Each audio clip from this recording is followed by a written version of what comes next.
Je commencerai par mentionner en préambule deux grands systèmes historiques donc nés en France, qui sont l'orchésographie de Thoinot-Arbeau, publié en 1588, souvent identifié comme l'un des premiers traités décrivant le corpus dansé de l'époque, avec une relative précision par différents types de notation musicale, description textuelle, abréviation et représentation pictoriale. Alors, j'ai sélectionné quelques citations extraits de ce texte. Donc la première qui parle de la notion de préservation-conservation, qui reste encore une vraie problématique aujourd'hui, la paresse des hommes ou la difficulté de les décrire. Les danses a été cause de nous en ôter la connaissance. Et cette deuxième citation, que je vous laisse lire, qui parle aussi de la question de l'autonomie du danseur. Et en deuxième figure tutélaire, la notation Beauchamp-Feuillet, donc avec deux pairs en fait, Beauchamp et Feuillet, avec chorégraphie publiée en 1700. L'utilisation de systèmes a évidemment permis la circulation dans l'espace géographique des danses à l'époque, puisque ça a été une vraie circulation européenne et au-delà, et la préservation des danses à travers le temps, puisque les danseurs baroques actuels, et il y a un mouvement assez vif, assez fort, s'appuient sur des partitions existantes. Donc on va faire un bond dans le temps et on va commencer en fait dans les années 1960. Là c'était juste pour rappeler qu'il y a quand même des aïeux. Et donc j'ai essayé de sortir quelques moments jalons des différentes notations. Alors dans les années 60, donc, on voit qu'il y a les premiers cours d'introduction à la notation qui sont donnés dans des écoles privées ou publiques. Donc en 1961, cours de notation Labanne à l'École supérieure d'études chorégraphiques avec Jacqueline Chaléas.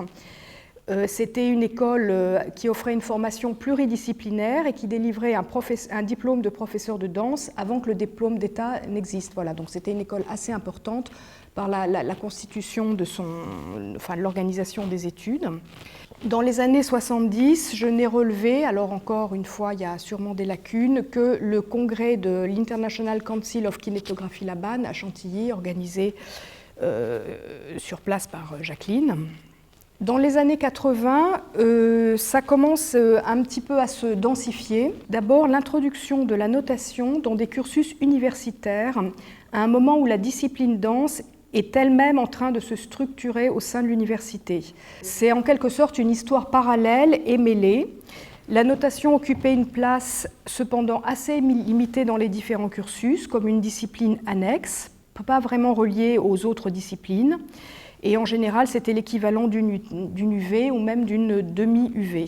Cette introduction même en UV un peu à part, de commencer à toucher un public plus large qui éventuellement a pu par la suite poursuivre des études plus approfondies. Donc on peut voir aussi en bleu l'apparition de la notation Bénèche. Non indiquée sur ce diagramme, il y a la première notation en 1985 pour une pièce de Régine Chopineau, Les Rats, notée par Noémie Perloff. Et autre événement important, c'est le festival La mémoire et l'oubli à Arles par Dominique Dupuis. Donc c'était, je crois, un moment vraiment très signifiant pour ces personnes de la notation qui étaient là à essayer de faire valoir l'intérêt de la discipline, de se retrouver dans ce cadre qui permettait l'échange de manière respectueuse et qui allait un petit peu plus loin que juste parler des systèmes et parler de la mémoire. Là, on passe dans les années 90 et on voit que ça se densifie. D'une part, les débuts de cursus professionnalisants dans un établissement supérieur, le CNSMDP. Pour se former auparavant et être diplômé, le passage par les États-Unis ou l'Angleterre était nécessaire. Avec l'ouverture d'un cursus en 1990 et 1995 au CNSMDC, c'est une formation approfondie, qualifiante, qui devient accessible en France. Et on voit un certain nombre de manifestations avec et autour des notations. L'exposition Danse tracée, la manifestation Fais-moi signe, avec des ateliers dans des écoles, conférences, colloques. Et aussi très important, la constitution d'une fédération en 1994. Dans les années 90, la notation fait débat, elle interroge des cercles bien plus larges et elle s'institutionnalise et se professionnalise. Année 2000, on voit que la notation comptée organise son cursus d'études avec la ville de Paris. qu'un fonds important est donné au Centre national de la danse, qui est le fonds Albrecht Schnucht et le fonds Lisa Ullmann. Et il y a l'intervention du ministère de la Culture qui décide de créer une aide qui s'appelle aide à la notation d'œuvres chorégraphiques, qui a été repris depuis lors par le CND en 2010 sous une autre appellation. Et puis en 2008, un groupe de travail qui a été initié par le ministère pour parler du métier, mettre en place un référentiel métier et un code déontologique ou charte, ça a pris des noms. Donc les travaux n'ont pas forcément complètement abouti, mais ça a été un moment de réfléchir vraiment au métier. Alors les années 2010, on ne les a pas finies, on est dedans et voilà. On peut voir que l'ancrage se poursuit avec le don d'un fonds compté à la Bibliothèque nationale de France et l'inscription du métier de notateur-reconstructeur dans une convention collective des entreprises artistiques et culturelles. C'est quelque chose qui en fait fait suite au groupe de travail initié par le ministère en 2008.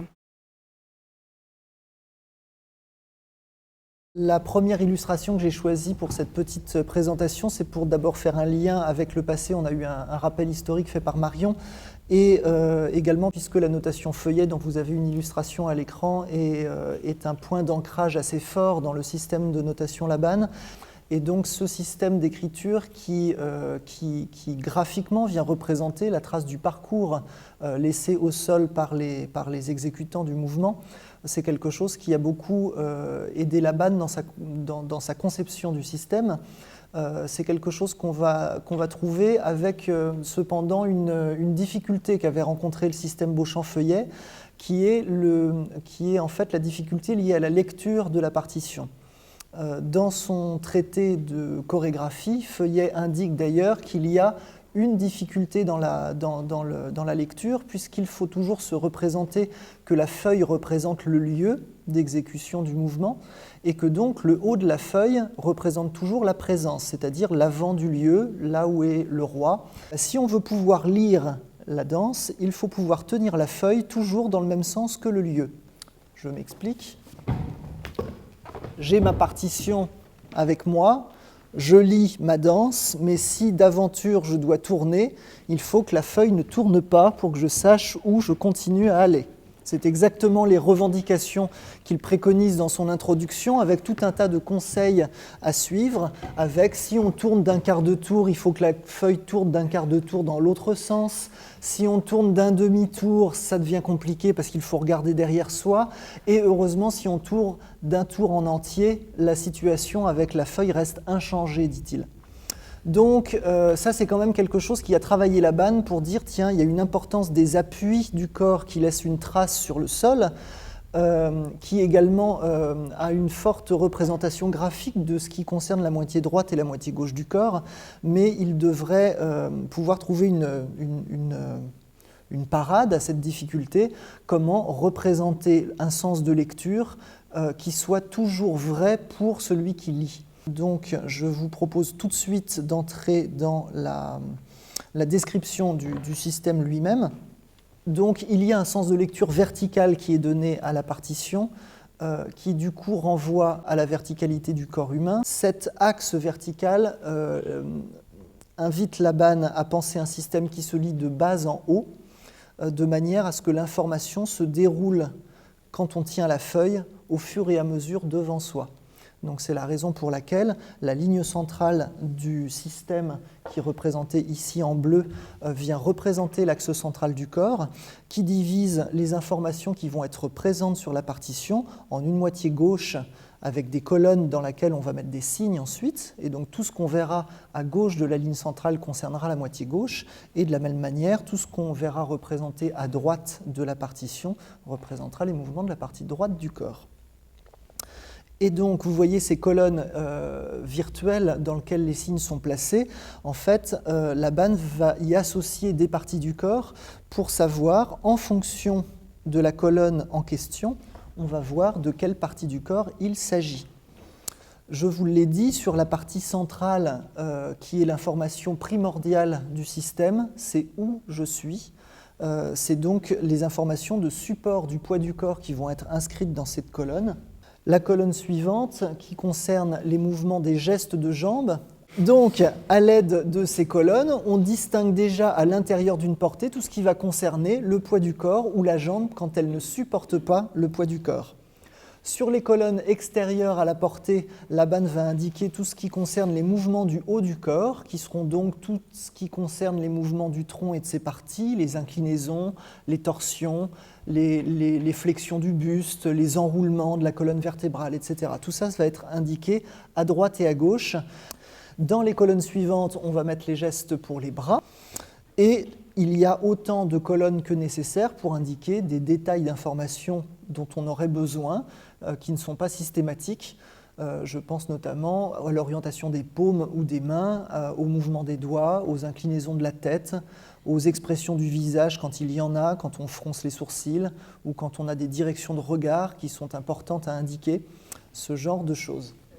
Donc, ces signes qui vont être inscrits dans la portée sont de plusieurs familles. J'ai choisi de vous présenter seulement la partie la plus importante du système, qui sont les signes de direction, qui vont donc nous indiquer où le corps va se mouvoir et quelle est la destination du geste et de la partie du corps qui est engagée dans le mouvement. Si on se représente les signes de direction vus du dessus, ils sont plus faciles à comprendre. Et d'ailleurs, encore une fois, la banne s'interroge tout de suite comme si on avait la feuille dans les mains. Et quand on a une feuille dans les mains, on lit du dessus. Et donc, c'est évidemment un tout petit peu transposé ici, puisque l'écran est vertical. Mais en imaginant que cet écran est un petit peu plus à l'horizontale, qui est la position qu'on a lorsqu'on lit, on va bien voir que les signes de direction, comme celui-là en avant ou le suivant en arrière, pointent véritablement, objectivement, vers l'avant ou vers l'arrière, de la même manière avec les signes qui vont indiquer la gauche et la droite, et de la même manière avec les signes qui vont indiquer les directions intermédiaires que sont l'avant-gauche, l'avant-droite, l'arrière-gauche et l'arrière-droit. À ces signes de base, la banne ajoute une autre notion qui va permettre de prendre la conscience et la connaissance de l'espace dans sa tridimensionnalité. Cette notion, ce sont les niveaux qui vont être figurés au niveau bas, au niveau moyen et au niveau haut. C'est une couleur, un motif qu'on va ajouter sur le signe qui va du coup nous préciser l'endroit d'où il s'agit. Vous voyez ces axes vertical, sagittal et horizontal qui se créent à partir de la place qui est ce point central qui situe où l'on est. Les directions dans l'espace vont rayonner dans les 3 dimensions. C'est quelque chose qu'on retrouve beaucoup dans le système Laban, c'est-à-dire de combiner les notions entre elles, ce qui fait que c'est un système qui est relativement pauvre en famille de signes. Il y a très peu de signes à connaître, mais c'est l'association des ingrédients à l'intérieur d'un signe qui nous en donne sa signification.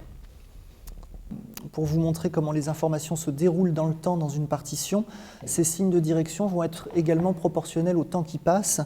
Les signes qui sont plus courts seront plus rapides que les signes qui sont plus longs sur la partition. Je vous propose une suite de petites lectures qui va nous demander de prendre un tout petit peu de place entre nous, parce que sinon vous allez gifler vos voisins.